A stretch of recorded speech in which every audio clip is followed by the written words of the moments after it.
In today's video, I am going to teach you how to change DNS provider in Google Chrome. Easy step-by-step guide. To begin, open Google Chrome on your computer. Once Chrome is open, look to the top right corner of the browser window. You will see the three vertical dots, which open the main Chrome menu. When the menu appears, find and click Settings. This will open the main settings page for Chrome, where you can manage browser preferences and network-related options. Inside Settings, look for the Privacy and Security section.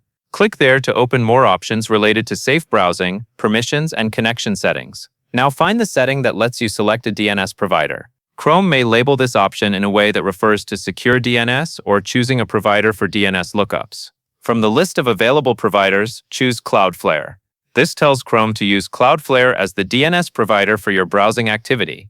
DNS works like the Internet's address book, translating website names into the server addresses your browser needs in order to load pages.